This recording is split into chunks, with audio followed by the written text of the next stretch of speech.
सुदर्शन चक्र दिखाया। बाकी शंकर मिक्स पार्ट है या शुद्ध पार्ट है? मिक्स पार्ट है। तीन आत्माएं हैं। कौन कौन सी तीन आत्माएं हैं? ब्रह्मा की आत्मा है, राम वाली स्वयं की आत्मा है और शिव की आत्मा है। तो उसमें वीरभद्र कौन है?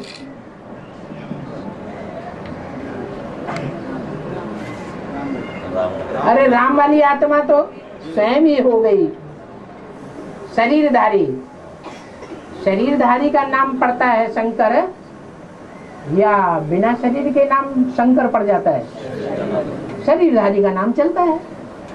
तो जिस शरीरधारी में तीन आत्माओं का पार्ट है, सम्मिलित रूप से वो शंकर कहा जाता है तो सूक्ष्म शरीरधारी भी वास्तव में वो जब तक प्रवेश न करे तो शंकर प्रत्यक्ष हो ही नहीं, शंकर कहा ही नहीं जाएगा। तो वीरभद्र कौन हुआ फिर? है ब्रह्मा वाली आत्मा। जब तक बाप बच्चे को आगे न करे, बच्चे की सुरक्षा न करे, बाप किस आगे बढ़ना चाहता है खुद या बच्चे को अपने से आगे बढ़ाना चाहता है? बच्चे को आगे बढ़ाना चाहता है। तो वो हुआ वीरभद्र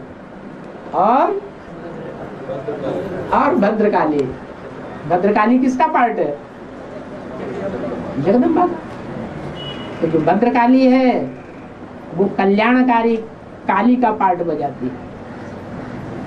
कल्याण का पार्ट कब कहा जाएगा? बाप की बनेगी तब कहा जाएगा, या बाप की बनी नहीं है, बाप के डायरेक्शन पर नहीं है, अपने तरीके से है, तब कहा जाएगा। हाँ, तब कहा जाता है भद्रकाली। इन दोनों आत्माओं को जब तक आगे न बढ़ाया जाए, ये जिम्मेवारी किसकी है? और पहले नंबर में जिम्मेवारी किसकी है?